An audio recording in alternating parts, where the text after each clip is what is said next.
Think you're near C2 English level? Test with 16 expert words. If you know them, you're elite.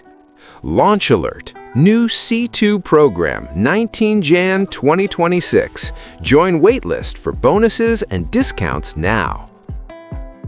Do you think you are anywhere near the maximum level of English? That's C2. In this video, we're going to find out. We're going to look at 16 expert-level words. If you actually know them, you might be near a C2 level. Obviously, this isn't an official test, but it can give you an idea of where you are. We are just 2 weeks away from one of the most exciting launches we've ever had at Beautiful British English, my brand new Beautiful British English C2 program, the most advanced, highest-level English course we have ever created, launches on the 19th of January 2026. This course is designed for learners who don't just want to use English anymore, but who want it to feel truly theirs. Join the C2 waiting list now. You'll get exclusive C2 level bonus lessons delivered straight to your inbox and early access to the launch discount. So, if you're ready to reach the highest level of English, join the waiting list by scanning the QR code or clicking the link below. But now, let's start the quiz. For each word, I'm going to show you a definition and the first letter of the word. You need to think what it is. Some of the words we're looking at have several meanings, not just the ones mentioned in the video. As an extra homework task, you can look them up and see how else we can use them. Let's begin. Our first word is a noun that refers to bold but shocking behavior. It's the courage to shock or offend others, and it starts with A. It's audacity. The stress is on the second syllable, audacity. You'll often see the phrase, to have the audacity to do something. He had the audacity to criticize his boss in public. A close synonym is nerve. He had the nerve to criticize his boss. This is less formal. And even less formal is cheek, to have the cheek to do something. Number 2. This verb means to change your previous opinion or decision, often to avoid criticism.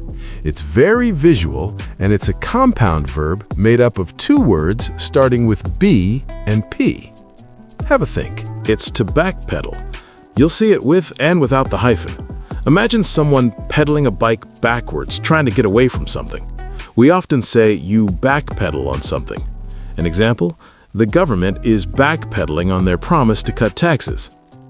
Number 3, this is a verb meaning to become or act as a new friend, especially to someone who needs help or support. The first letter is B. It is to befriend, to be friendly towards someone, to become someone's friend. It's pretty simple. Are you familiar with it? Be careful with the pronunciation. It's stressed on friend, befriend, not befriend. Here's an example. Edward always befriends new students to help them settle in. It's often used in the passive voice. We were befriended by our neighbors as soon as we moved in. Number 4, this adjective means extremely lazy. It's a 2-word adjective starting with bone and I. Bone idle. Bone idle. This is more common in British English than in North American English. You probably know the word bone, the hard parts that form your skeleton, and you might be familiar with the word idle, which means lazy or not working. Imagine if you were bone idle. Even your bones are lazy. An example? Justine is bone idle and never offers to help around the house. Now notice how I linked the final consonant sound in bone to the vowel sound at the beginning of idle.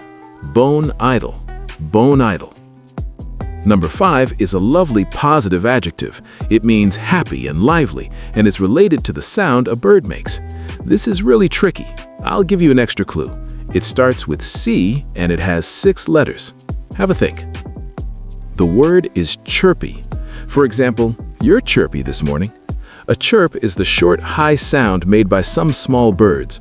Cheery is another C2 word with a similar meaning, happy and cheerful. Let's do number 6. Now this is a verb starting with C that means to become weaker, lose power, or fail. It is to crumble. We can say that a business or relationship crumbles, as in fails or breaks down, or that hopes, resistance, or support crumble. A couple of examples. The company began to crumble under financial pressure. Or, as days passed without any news, his hopes crumbled. Okay, number 7.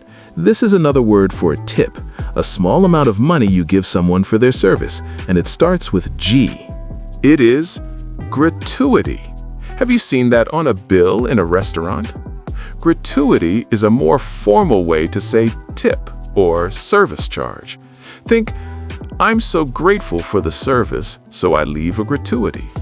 An example, a 20% gratuity has been added to your bill.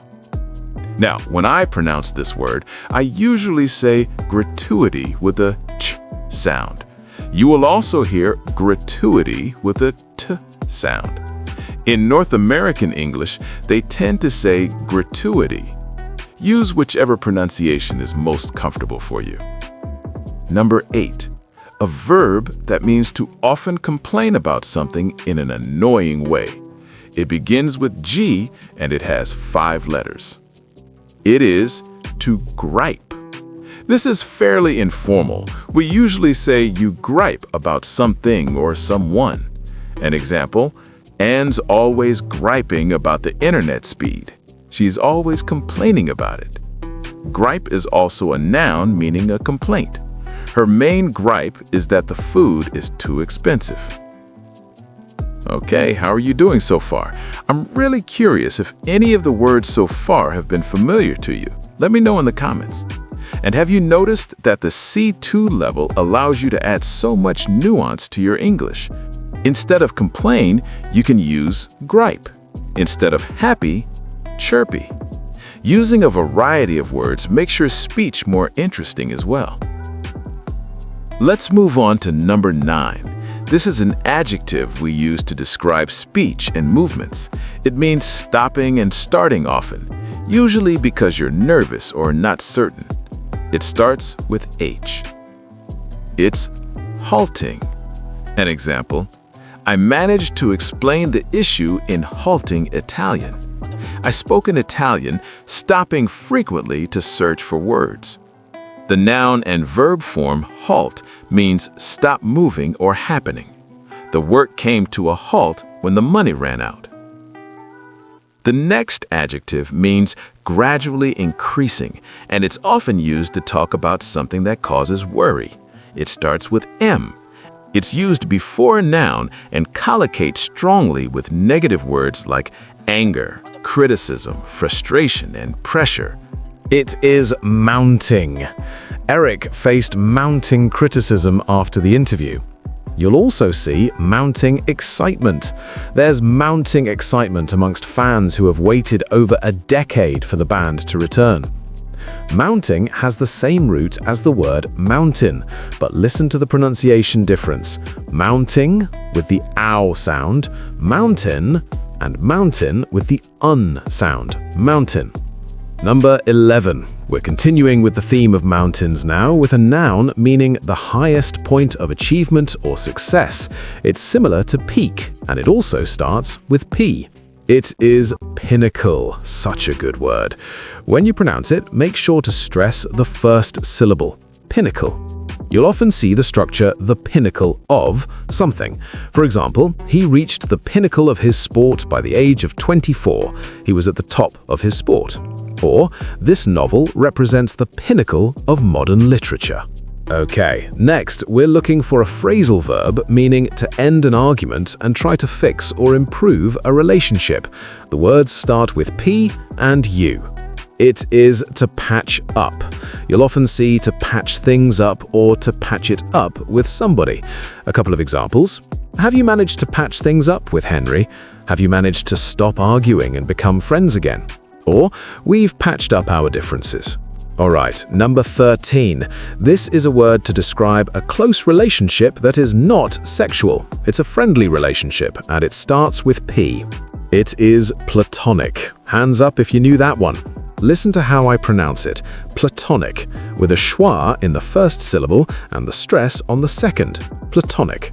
An example, their friendship has always been platonic. Next, this is a difficulty or problem that makes something very challenging or impossible. The phrase begins with the. The word has just 3 letters and starts with R. It's the rub. Notice that we usually use the weak form of the before consonant sounds. The rub, not the rub. You'll often see there's the rub or there lies the rub. For example, Uber charged me 5 times the normal price for that ride. There's the rub. The fact that Uber charged so much is the problem. The next adjective means understood without being said directly. It starts with T. This one's tricky. It's tacit. You'll often see it before nouns like agreement, approval, and understanding. An example, they had a tacit agreement not to talk about the past. They didn't say they wouldn't talk about the past, they just both understood they wouldn't. Another example, his silence indicated his tacit approval of the idea. And number 16, our final adjective, is a little similar, and it means not spoken, though thought or felt. It starts with you, and it's a common word with a prefix. It is unsaid. You'll see this often in the phrase, to be left unsaid.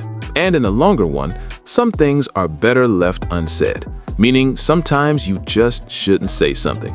The stress is on the second syllable, unsaid, not unsaid. An example, I only mentioned that the bride's dress wasn't very flattering. Well, some things are better left unsaid. And with that, we've reached the end of the video. Let me know how many of these 16 words were familiar to you. Remember, if you've enjoyed learning these words and want to push yourself to reach the maximum level in English, join the waiting list for my C2 program. It launches on the 19th of January 2026. You'll get exclusive C2 bonus lessons when you join and a special launch discount when the course opens. Don't miss out. I'll see you in the next video. Bye. Mastered these phrases? More secrets next. Subscribe, hit bell, don't miss out.